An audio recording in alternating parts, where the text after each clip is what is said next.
welcome to the Shadows of the Dreams. How's everybody doing tonight? I am looking forward to seeing all these wonderful dreams you guys have in store for us.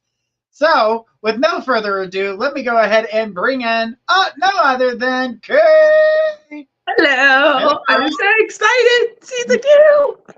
We're on season 2.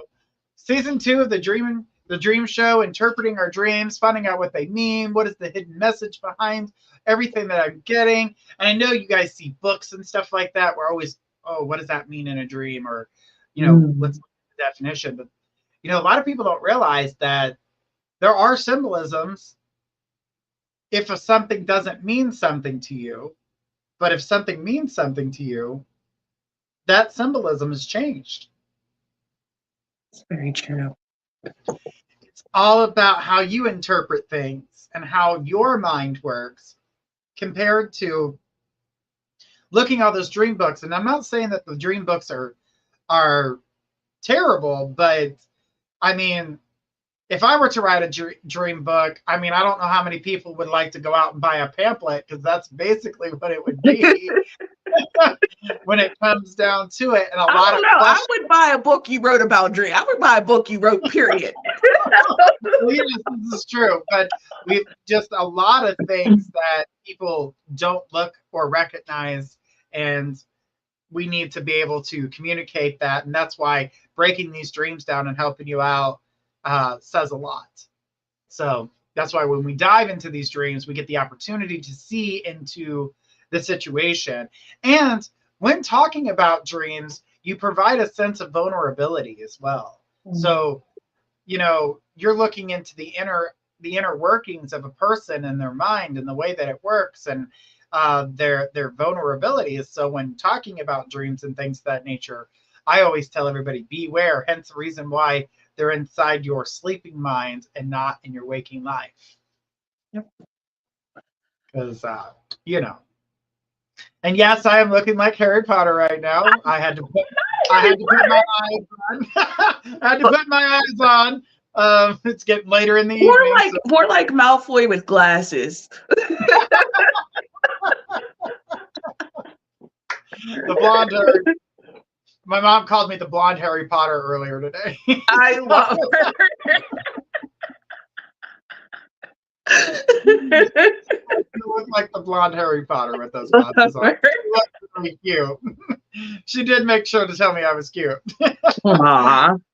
So, if you guys have any dreams that you guys would like to have interpreted and give us a chance to look it over, to give you an idea of what these dreams are, what they mean to you. Now, remember, when it comes down to, your dreams, make sure you're not leaving out any details that may be very important, which you don't think is like, I looked at this bench and the bench was yellow. That color meant something. Mm-hmm. Remember, there are certain things that stand. I smelt, flowers. I smelt cologne. I smelt sawdust. All the different things that are happening in the dream. I was feeling tingly all over my body, but when I woke up, I was fine. Lots of different things that go on when interpreting a dream. So don't leave out the small detail, because sometimes the smallest detail can be the biggest one to tell. Yeah, and don't forget, you guys interact with us too, because we may ask some questions to kind of get further and be able to give you that deeper, detailed reading that we want to be able to provide you guys with, because just like Journey was saying, those details, they really do make a difference. So we may be going, hey, what does this mean to you? When did you have this dream? Having that interaction with us, it really does help us to give a more clarified answer. Absolutely, because something that means something to you may not necessarily mean the same way. And if you don't interact, we're going to go by the book standard, our book standard, of what we are knowing, our knowledge of dream interpretation and what I've been doing dreams. You started off with dreams. Yeah, that was began with us. And I've always been able to look into the dreams. My family, that was one of the first lessons I learned as learning my family's practice, is looking into dreams and what they meant. I always feel like dreams can hold more honesty than our waking day. How you are. You can't fight what's in there. You can't lie to yourself. That's right. what I You can lie to everyone in the world but yourself. Because there's a part of you that's fighting inside, that's clarifying the truth, and the part of you that's, oh, it's from my heart and I feel like this and we should be like this, and the inside of you's going, no, we shouldn't. What are you doing? Get it together. And then we have these weird ass dreams, and then we're like, oh, what am I doing here? What am I doing here? All right. Well, with that all being said, I'm looking forward to seeing what dreams we have in store. And we're going to go ahead and we're going to start off with you, Kay. All right. I'm excited. Let's put Kay on the screen there. Right, dream number one. All right, so we have Miss Gemma. Hello, Gemma. Gemma says, I left my very violent, abusive ex who kept me his prisoner 8 years ago. Last time I seen him, he tried to murder me.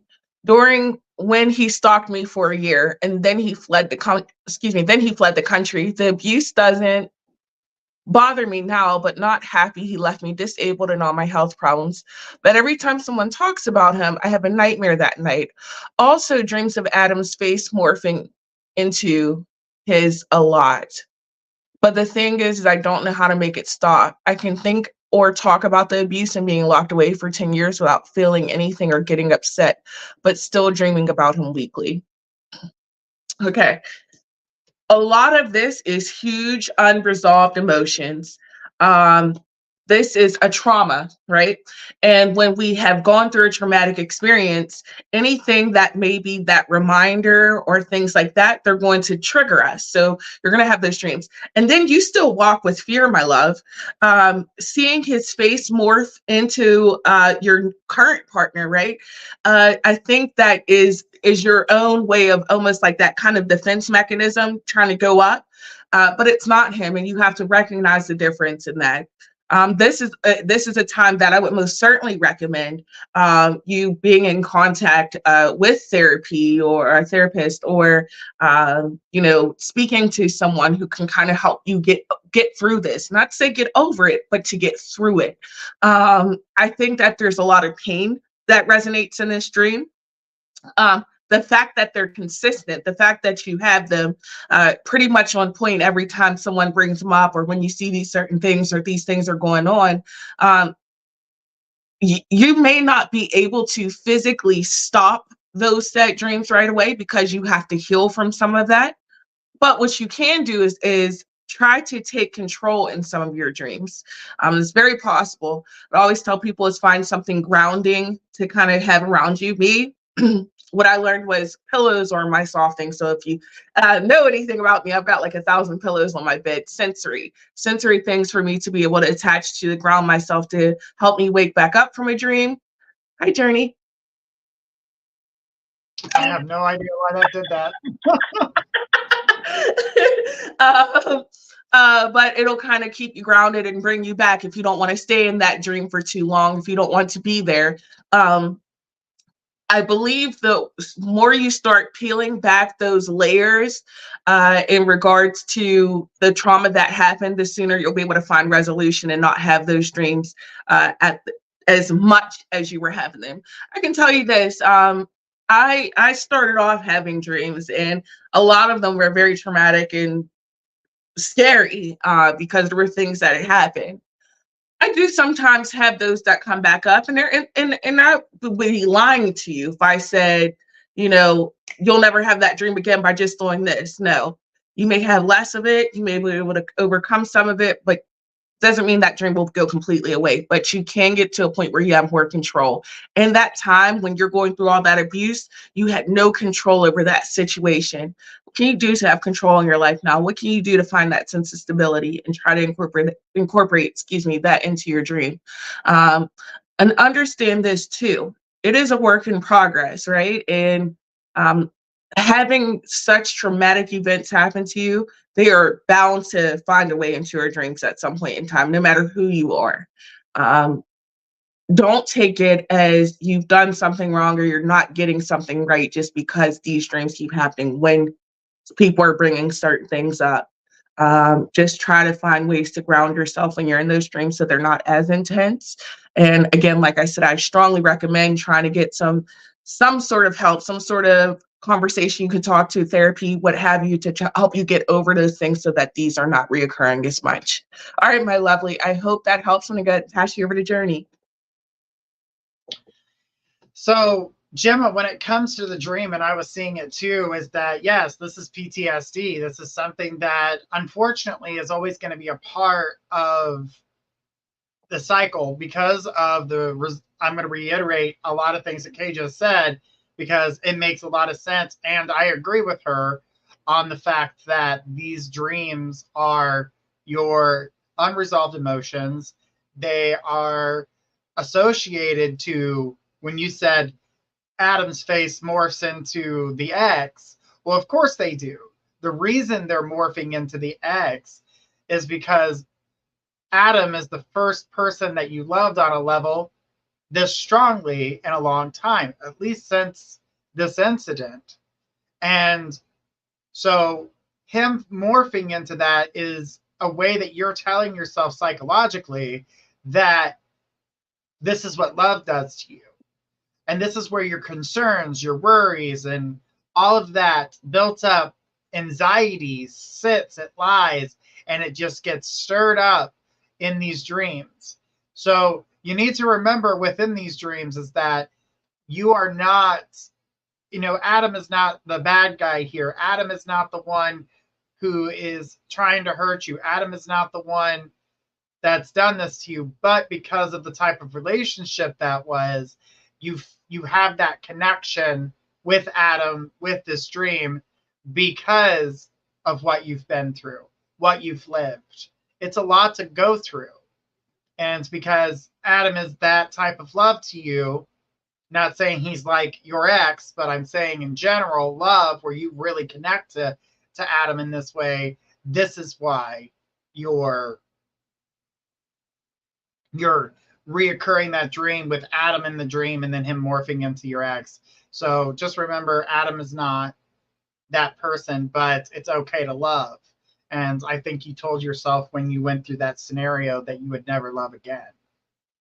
And it's not that you shouldn't love again, it's that you shouldn't put yourself through things like that. It's okay to let things go, but remember what you went through, and definitely seek a therapist on that. You need to be able to talk these things out. And because you never got the opportunity to do so, psychologically, you're still trying to process it. You're still trying to understand, the whole situation. And now having new love in your life, there's the fear, can he become the same person? You're not saying it out loud and you're not thinking it, but psychologically it's in the back of your mind. Is Adam going to hurt me? Is he going to leave me? So that's what that dream's about. And I do believe Kay agrees with me on that one. 100%, 100%. And I can't help but to reiterate, we both said it. Definitely get to talking to somebody. It can truly help. And I can say I get that wanting to open yourself up. It can feel so raw and it can bring up a lot of emotions, but it really can help. That's what they're there for. That's what they're trained to do. And they can really kind of help, like I said, alleviate some of that, because trauma is hard to get over. It really is. Oh yeah.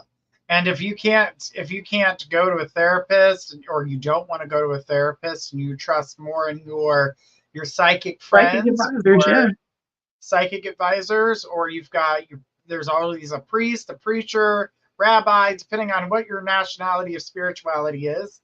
So, you can always look into that as well, and to sit with them and communicate with them. Now, I'm going to tell you, whatever religion you are, and you go to your religious figure to get communication, they're always going to tell you to look to God or whoever it is they worship to release you from that. But do remember, it's more about talking it out and getting it out of your system than it is about them taking advice to just give it to God.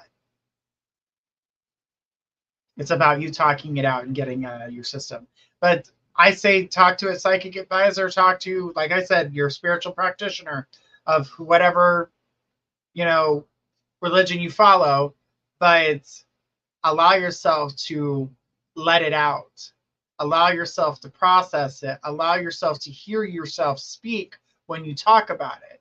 And I don't suggest telling it to a close friend, because there's always those moments in close friendships where one person gets mad at another. And if they're going to release something that you don't want to be told, remember, going to a practitioner or your spiritual counselor of whoever that may be is a better bet, because they're not going to get mad at you and tell all your friends or people that you love. So I feel We have a vow of secrecy. Exactly. We have that between that confidentiality between ourselves and our clients, and then 99% of the time they don't know who your friends are. Now I know that some of my clients' friends are, but and they've asked me about their friend. Well, what was their reading like? Well, that's none of your business. If they tell you about it, it's one thing, but I'm not the one that's going to kiss and tell. That's not my business. That's not my business. I always tell you, got confidence when you talk to me, because I'm not telling it to nobody. If I'm going to be buried with all my secrets, just dump me in the Pacific Ocean. I'm going to fill it up. You'll be able to walk. You'll be able to walk to China. That's what I say. That's from my favorite movie quote. That's why your hair is so big. It's full of all the secrets. Exactly. That's why I bleach it out. So it's not all that stuff up every now and then. All right, guys. If you guys are just now joining us, welcome to our Dream Interpretation Show. If you have an amazing dream that you would like to communicate, or a dream you're not understanding and you would like to get some more insight on it, this is the show to do it on. So if you have a wonderful dream you'd like to share, even if it's a nightmare, it doesn't have to be wonderful. We have nightmares as well. But go ahead and drop that in the comment section, and we'll be more than happy to dissect that and take a look and see what we got going on for you. All right. So thank you, Gemma. Thank you so much for that. Hopefully you get the chance to talk to either a spiritual practitioner or a therapist of your choice. Oh, don't forget, you can leave us a review on journeybylive.com/reviews if you liked your dream interpretation. Absolutely. We would love to hear from you guys. We love the feedback. It always brings a smile to our face. Plus, we're able to post that on the websites. All right. We've got Squirrel here. Squirrel says, how can you tell the difference between an actual dream and astral projection? So I'm going to start this one off. So when it comes to astral projection, we're looking at taste, feel, smell, things that you wouldn't typically be able to do in a dream. Well, smell you can do in a dream. Taste and feel are two things that you're not going to be able to do in the dream, because you're actually tasting whatever's happening around you. You're feeling it with your body, not your mind. Because you know that if you're in a dream and you fall and you, let's say, break your leg, you don't actually feel that broken leg. So when you're astral projecting, you're also not really sleeping. You're in a realm of sleep, but it is not a deep sleep. You're projecting. So when you wake up, you're going to find that you're tired. It was like you never slept a wink all night long. You were sweaty. There's many symptoms between astral projection and the dream state. But in astral projection, you are not seeing things the way you would in a dream either. So if you're astral projecting from your body to see certain areas, you're not seeing that the sky is purple and, everybody's faces is a butt. You're not seeing all these things. They're not unusual things, or things that wouldn't happen, or certain things are missing in dreams. You know how in dreams, certain parts of the room you can't make out because it's just blank, because your focus is supposed to be on a certain thing. In astral projection, you're going to see everything, in reality the same way you would in your waking state. The only difference is that you're usually floating. You're not walking, you're not sitting, people can't see you. So there's a huge difference between dreams and astral projection on that level. But I'm going to pass this over to Kay because I know she's dying to tell you some stuff too. Of course. One, I concur with everything you said, of course. So the I'm going to kind of go a little bit more science, if you will, on this. So dreams are different states of REM, i.e. rapid eye movement. There's different levels of dreams, but when you actually astral project, that's an out of body experience, right? So it's astral projection is not something that I can say commonly a lot of people just can do or even have much control over. But that kind of places you in things. And I know people who have flat out just described places and have been places and they've never been there, but they astral projected there. When you're dreaming, it's more of a state of mind versus a reality, if you will. So just kind of going a little bit more, like I said, just kind of science book on this one. There's just that main difference there. Also in dreams, I feel like those kind of play a little bit more on emotions, things that are kind of happening around you, fantasies, etc. A lot of different things they kind of play into, whereas the astral projection is actually taking you to a place or to a dimension, if you will. So I hope that helps, Squirrel. Yeah, Squirrel. When it comes to that, your dreams are focused on the symbolism, because in a dream you could see someone that is passed away, and when you're astral projecting, that's not something you're going to see. You're not going to go, you're not astral projecting to the heavens. You're astral projecting to places that already exist within space and time. So. Have you ever astral projected, Journey? I have multiple times. And I did it on one of the busiest times of my life. And I was going to get ready to do a show. And I was so exhausted that I thought I was awake, but I had passed out and astral projected, and I was talking. I was still sitting in my chair talking to the audience, and I had passed out. Oh my God. I was like, what are you talking about? I was there the whole time. And they're like, look at the camera. You were not awake. I was like, oh. I only astral projected like this far. I sat up and was still talking. But yeah, no. And Amanda says, I felt stuff in Minnie I thought was a dream.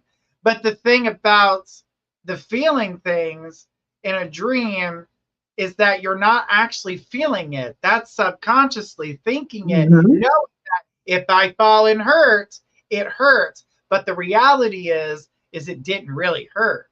You're not hurting like that when you wake up. Astral projection can hurt because you can when going back to your body, if you're startled to get back up, you're not going to ease back into your body. You're going to smack. You're going to slam right back into your body. You're going to feel like 400 pounds just got lifted off your chest and you're still trying to gasp for air. You're feeling tingles and pains everywhere. It could definitely hurt. I've done it without knowing. I don't know really how I went.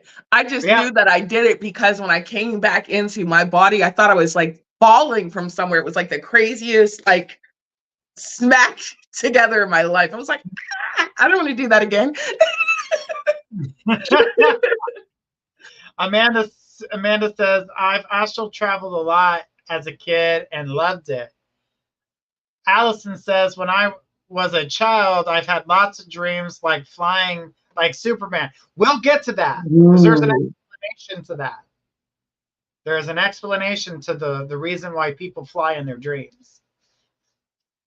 Kay's all, I got that. There's so many. They're like that. The audience is interacting, and I like an interactive audience.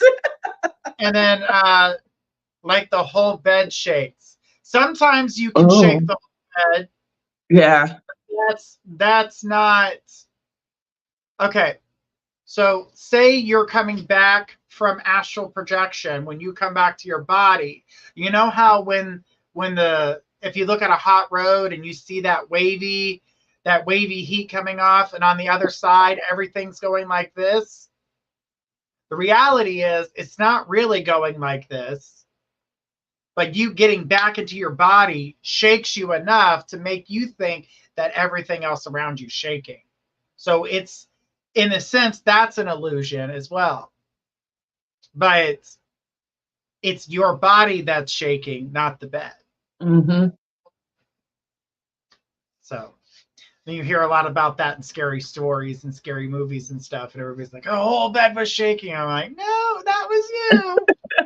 That was you." But astral projection can be fun, but like I said, if you're startled awake, it can be painful. But for the Terrifying. most part, I've gone to places I never knew, and then I would come back as a kid myself and would talk about these places. And my parents were like, "We never went there," but when we would go on vacation, I had already been there. And I knew exactly where our cabin was. I knew exactly where the creek was. Like, I didn't have to be told anything. You're like, you have a map.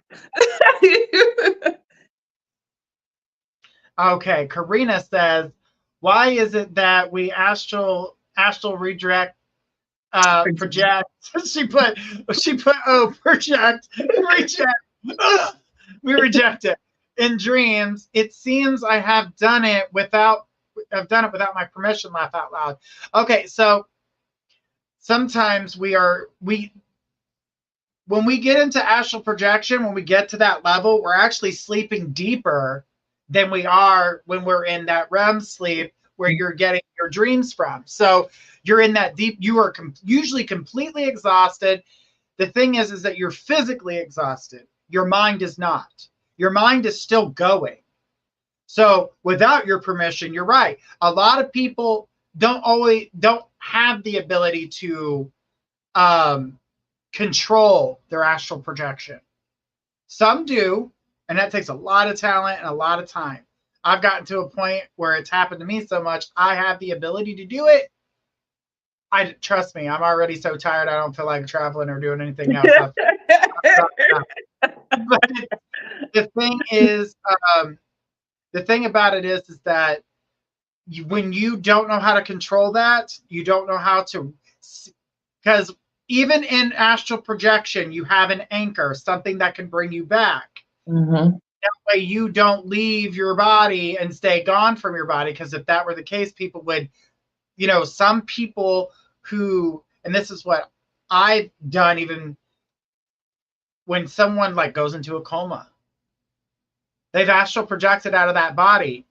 The trauma was so intense to them that they left the body and they think they're still doing what they're supposed to be doing. And you notice when that person wakes up from a coma, they don't know why, what day it is, what's going on. They actually think they're in the dream, when in reality, they were astral projected out into the universe doing things. They heard things that they would have never heard because you weren't at the hospital with them. There is a lot of things that go on with astral projection. It's still being studied. It's still being studied. They're having a hard time doing it, of course, but the studies are still going on out there. And from my experience and understanding to that, I feel as though that, astral projection is hard to do. Like, you can control it. Look for your anchors to bring you back. Know that you're astral projecting, because the first thing I always do in a dream, look at your feet. When you're astral projecting, you're never touching the ground. You're never touching the ground. Something I've learned in my own experience, that my feet are never touching the ground. Or your feet are in the ground and it's like you're not using your legs to walk. You're not doing the normal things you would need to do to get around. Like, or you would think about a place and you were magically there. Because you're astral projecting. You're not dreaming it. You're just not in your body. Your body was like, oh, we need to stretch your soul legs for a little bit. Let's go do this. I see this comment Amanda put. Amanda said, when I was a kid, I could at will, not been able to as I grew up. The thing is when we're kids, we're a lot more open to things. As adults, we want to control everything. Right. So kids, even whenever like we joke about their imagination, right? Or their imaginary friends or things like that. There's so many things that we brush off, but kids have a lot that their abilities that they're able to do. And considering you're already someone who has gifts, it's not surprising that as a child you were developing them without realizing it. Before you were, you started to believe that they were just dreams. So a lot of times people are astral project and then they'll realize that that was astral projection and not a dream, but they don't come to realize that until much later when they're doing it a little bit more and realizing that they have more control. In astral projection, you have a lot more control than you do in your dreams. In your dreams, a lot of things you can't control. Astral projection, you can control yourself. But in your dreams, when you're like, the murderer's coming to get me, and you're running, and all of a sudden you're like, in slow-mo going, I don't know why I'm running so slow. And they catch you, and you're like, son of a bitch. And then you got to fight them off. And then magically you're just, fighting with all the life you got in yourself. And, it's a lot. So astral projection. And then Karina says, yes, I remember you saying to find an anchor. So Karina, when I said that about your dreams, so like I said, when we astral project, we go into even a deeper sleep than we do when dreaming. So we have to go through our dream state in order to get to that state for astral projection. Your anchor will follow. So this is the one thing that you will see in every single dream. That is your anchor. So when you are out in astral land, and a lot of times we know what it is because we don't all slam back into our bodies after dreaming.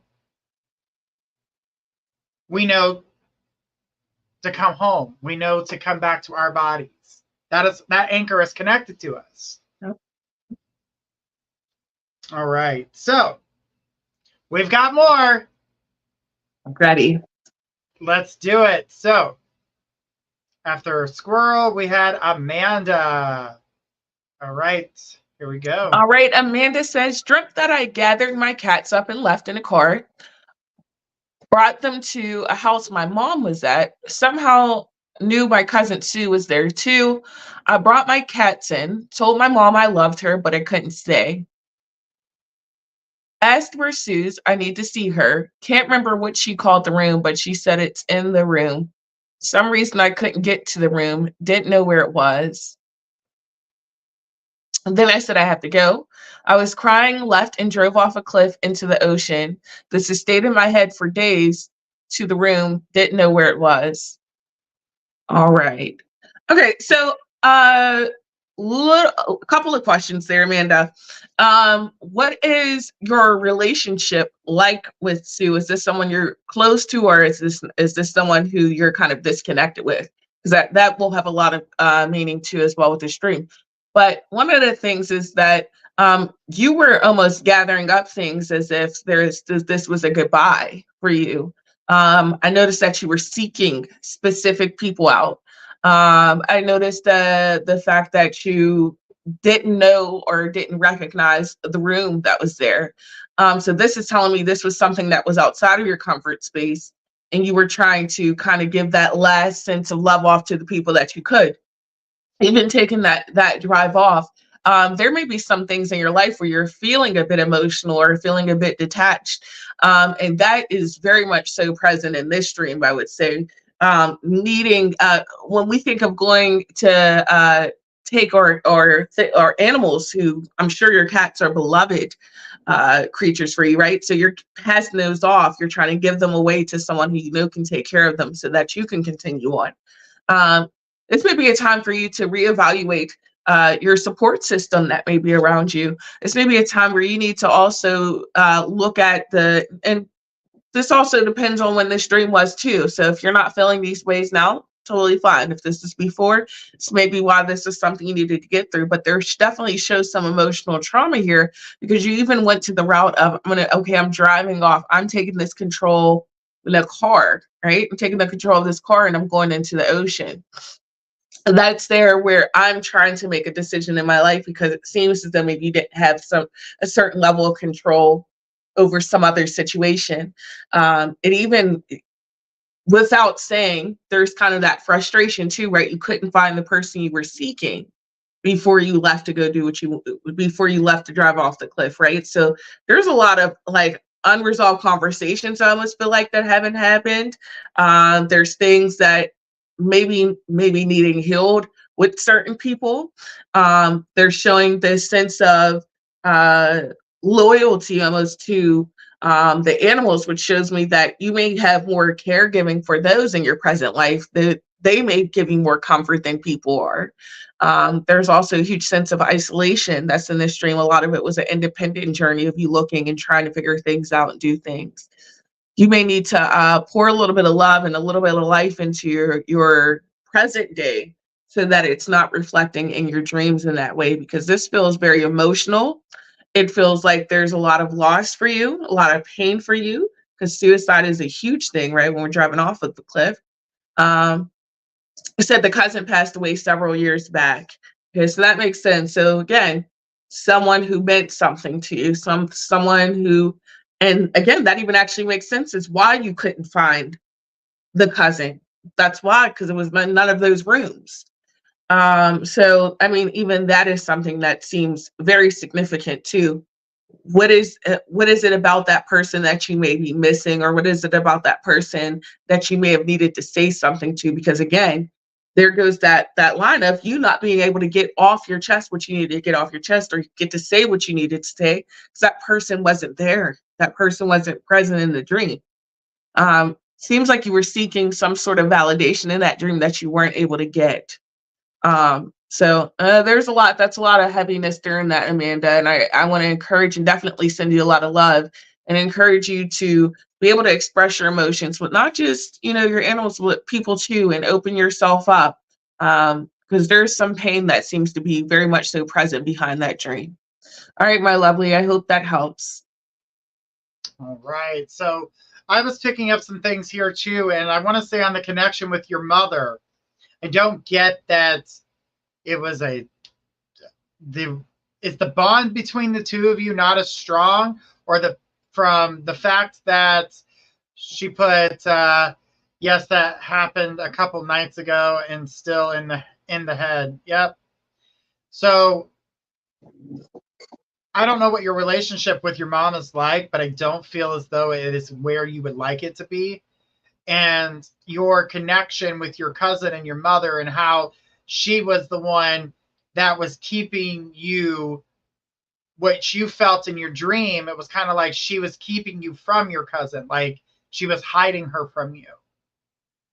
Now the cat is a representation in this way of love, like it was a personality, it was the relationship between your mother and your cousin.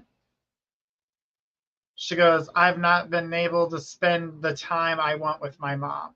So I'm assuming with your cousin, she had the ability to spend a little bit more time with your mother. And there is a form of jealousy there, because cats can be loving, caring, but they can also open up a can of whoop ass. So the thing about this is, to me, is that you handing over the cat to your mom, then you search for your cousin, and when you couldn't find her, it was like your mom was holding something back from you. The driving away was you distancing yourself. So that driving was you're distancing yourself from your mom at that time. And driving into the ocean was not you trying to harm yourself, but you drowning in your own emotions. So you were drowning in your own emotions. There was nothing that your mom could do. There was nothing that you could do. So you felt the need to drown in your own sorrows in this dream. So that's what the ocean was representing. It was representing a plethora of emotions. There was happiness, anger, sadness, depression, all of it hitting you at once.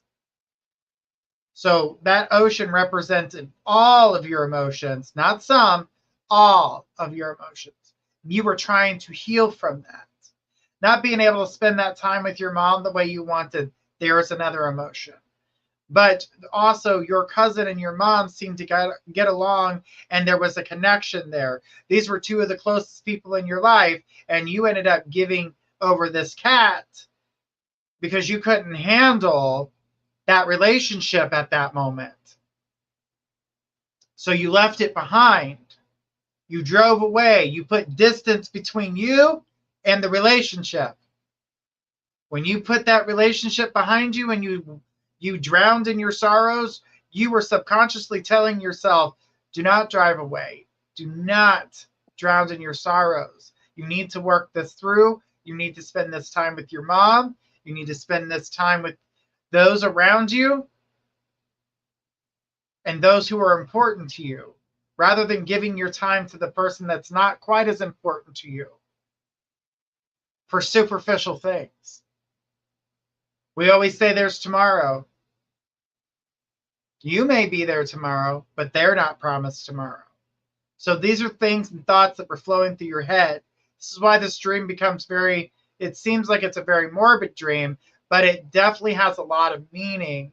When you're leaving your relationships behind and putting distance between them, between you and the relationship, and then you drown yourself in your sorrows, why put yourself in that distance in the first place? If there was no true, real reason for you to leave that relationship behind. Because I feel like this is more about your mom. The only reason your cousin plays a part. Now, I know that cousin has passed, but to me, this is more about the connection they had. And because your connection wasn't the same, you put your relationship with her away. The reason you couldn't find your cousin is because she was no longer on this plane. That's why the room didn't exist, because it doesn't exist on this plane. This is a dream, not a premonition. You're not morphing to that direction or destination. Had you gone into a deeper sleep, there was a possibility, but I wouldn't guarantee it. Your emotions were way too high. She goes, others keeping me away. No one can stop you. No one can stop you.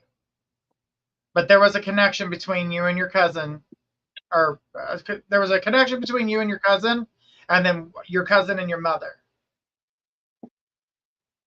My wife tends to clash with mom and seems jealous. Well, guess what? Your wife can get over herself. That is your mother. She brought you into this world. She can take you out. Reminder of that.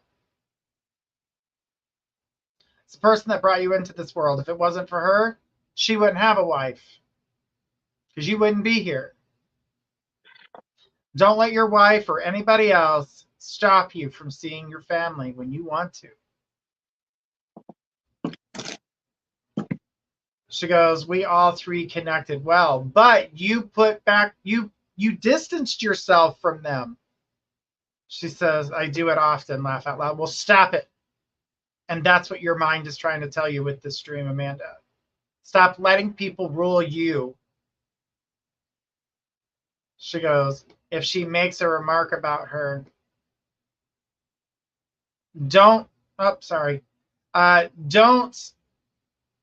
put yourself in the situation where if someone says something smart ass about something, don't let that control you.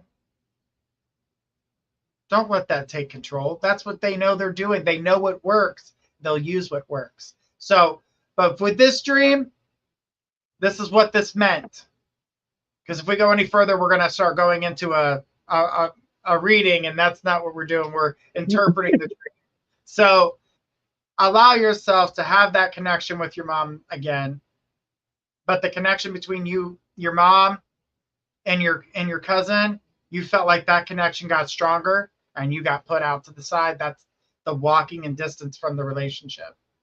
That's what the cat represents. The cat represented a relationship. Would you have ever thought that? Most people don't. Dreaming and symbolism. All right.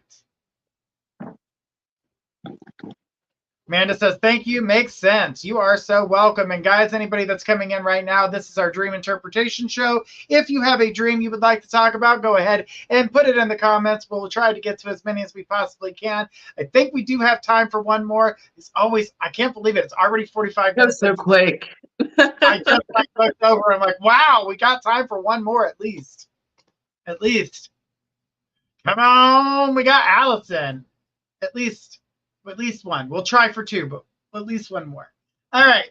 So Allison says, I remember as a child, I was walking up a set of stairs into the clouds, like right up into heaven, and there was a castle at the top of the stairs. What do you think that meant?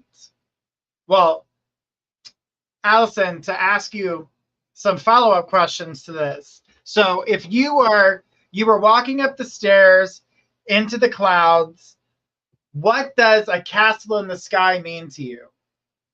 Because we're going back to a place in time where your mind was much simpler. You didn't know the things that you knew today. You wanted to be above it all is usually what that's a symbolization of. You wanted to be above it all. You wanted to have, you had high dreams for yourself, you know, big house, big money, no one can touch me, always protected.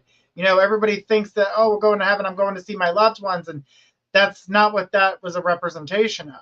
I would need more about that, Allison. So could you tell me anything more about this dream? And while you're typing that up, I'm going to let Kay get a little bit of what she's got from just that little bit. Okay, so there's a couple of things that stand out to me. One, when we're going up, especially when we think the sky clouds and we're going up to this castle, what were you getting away from? And that doesn't mean that you're necessarily running from something per se, but it almost is like an escape from this. Allison says, I just thought maybe I died as a child. Okay. I would say there must have represented, that castle may have represented a new ideal of something, a safety net, a security net away from the road, because this is going into the sky. Allison says, nothing else to tell. That's all I can remember. That was like probably 40 years ago. So that goes a lot with what Journey was saying. That may have been a different time for you. Maybe it was a time where things may have been a little bit simpler, easier, or even more difficult, where you were looking for that sense of escape. But I feel like there's a huge sense of almost relief that comes up when we're going up, we're going high, we're above certain things. There's not the same worries that we would have if we were here on Earth, if you will. So a lot of it tells me that you were trying to get to a sense of peace, also trying to rise above something, also seeking a desire of some sort, because when we think of a castle, typically oftentimes that means that there is something there that will be rewarding, something that we want in there. A castle in the sky, even down to having certain ambitions and dreams, and that's what you were trying to reach, climbing up that staircase. So I believe this was something that was for you to kind of get away. I think this may have been your safe place. Allison says, my childhood wasn't simple. It was abusive emotionally and mentally. Again, so this makes sense. This is something where you were trying to get to something that was better. Again, rising above these other things, being able to express yourself in a place that provides that sense of security around, because these people who may have harmed you are these people who didn't treat you right. Whatever it may be, those people are on the earth. You're in the sky. You're above these people. So I feel like this may have been your safety place. And for whatever reason, hon, I don't feel like you only ever had that dream once. I'm pretty sure that dream may have been interlooped with something else at another time. You may have had that. You may have seen that place. It may have been your safety place. I think it was just something really different for you. But I feel like that was your security blanket. That was your haven, if you will. All right. I hope that helps, Allison.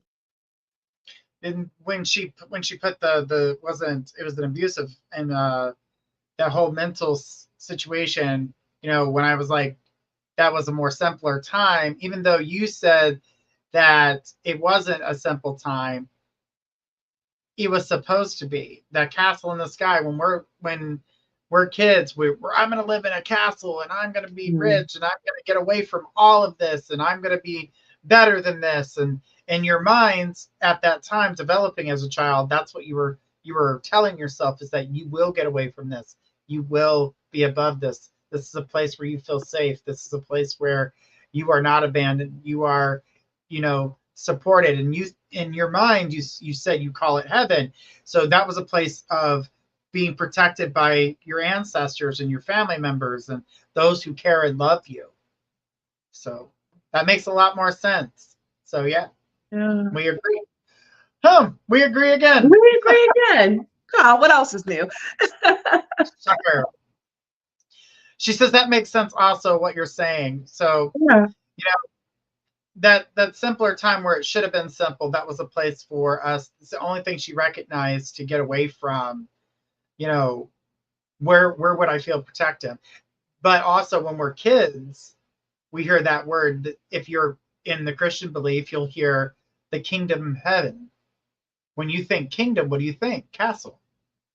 As a simple child, you're going to think this big, wonderful castle. And it definitely could be something where you see this castle, you're going to heaven, and that's where you're going to be safe because nothing's going to touch me there because God won't allow it.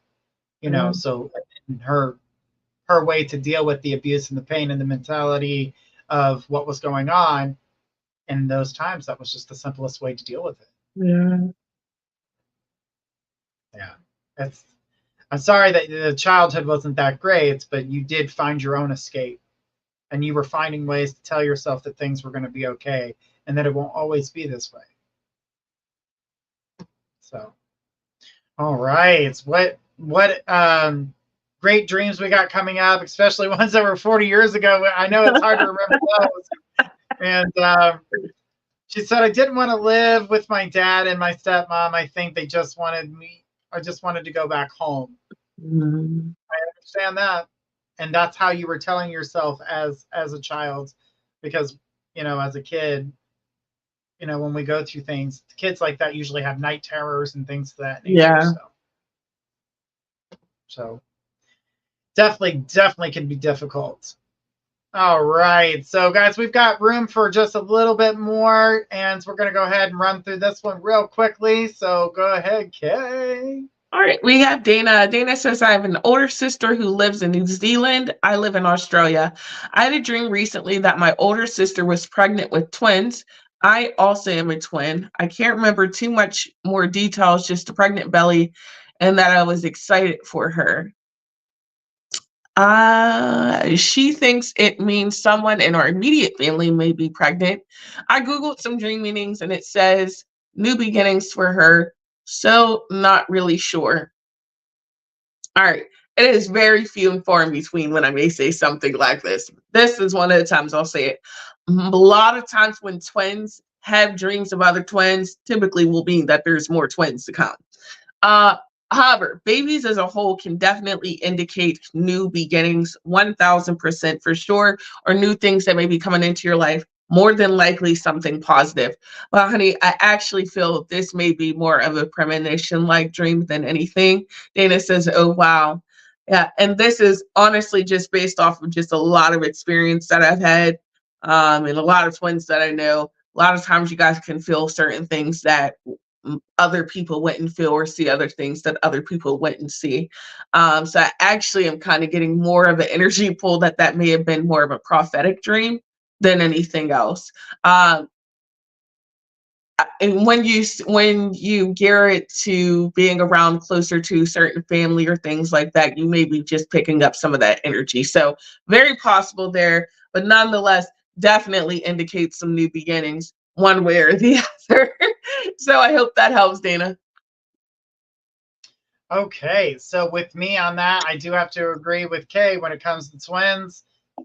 They have a connection and a bond. I do get that this is premonition-like, but I do think it's on the other side of the fence. I do not believe that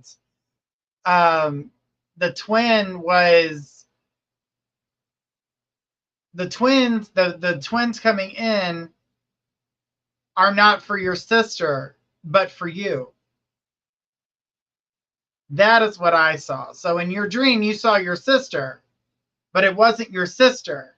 It was you. And that this is a premonition. That these are things to come. That's what I got. She goes, that is what my sister said. Correct. See? And she put, wow. So you were seeing your sister and the person who was the pregnant one, but it wasn't her, it was you. You were the pregnant one. You are the one that are bringing forth this power. And with twins already running in your family, since you being a twin, you are the one that brings the next set of twins into the family. So get ready for that, because it sounds like it's coming. But I mean, I have to agree with everything that Kay said. I mean, the only difference was what you said about it being your sister. That was the part I didn't see. What I saw was you are the one. And in order for you to believe it, it had to be your sister instead of yourself.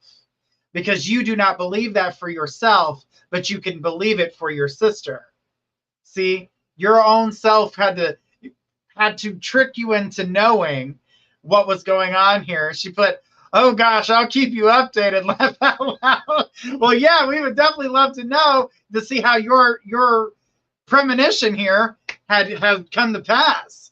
She goes, no, I couldn't believe that at all. Exactly. Even your own mind had to tell you that it was your sister versus you.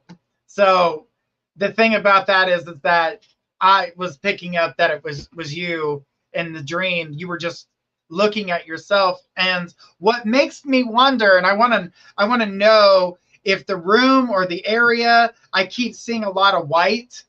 There wasn't a lot of color, and there was a lot of white. And I want to know if you thought it was your sister you were seeing, but in reality, you were truly standing in front of a mirror and seeing the belly. She goes, yes, there was white. So I'm wanting to know if you were standing in front of a mirror and that's what you thought you saw as a person. Nothing else in the room. That's exactly what I saw. Nothing else in the room. Nothing else. It was the mirror. It's you. I knew I was seeing it right. I was like, there wasn't a thing you in there. Buckle up. Buckle up, Buttercup. Babies are coming. Babies are coming. And that's still a representation of new beginnings, because guess what? Bringing kids into the world, life changes. That's a whole new beginning for you and a whole new experience. Wow. Okay, this just flew the hell by. It's already Dana, keep us informed on what's going on there. Sure, we want to know. Exactly.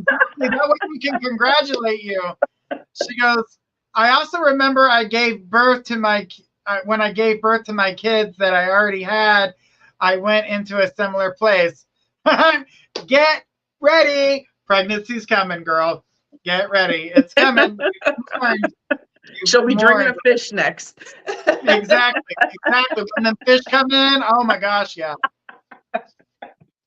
She'll be like, I was in the koi ponds and there was all these fish. I don't know how the hell I got in this fountain. We're just going to hold up signs, pregnant. She's like, in reality? Yes, reality, sweetheart. Reality, it's coming. Oh, man. Your dream, the way your dream came through, that premonition came through, you had to be tricked into believing it, because if you didn't, you would have never believed it. I love how that works. I love how dreams work. Great one. Oh, Allison, before we go, Allison would like to know what does flying like Superman? Oh, flying, overcoming challenges. That could be something for you to rise above certain difficult situations, things of that nature. So flying, typically in the dream head, you're normally doing more than just flying in the dream. Like there's normally other things that are going on. So it may play upon something with that. Yeah. Trying to see how to stay safe, how to get away from something. A lot of those. Yeah. It's good stuff. All right. Well, guys, it has been a wonderful hour with you guys. We will be back next Wednesday, technically Thursday morning, with you guys every Wednesday night. We start at midnight, which is technically Thursday morning, but we're here for you. Dream interpretation every week. Check us out. We'll see you guys again next week.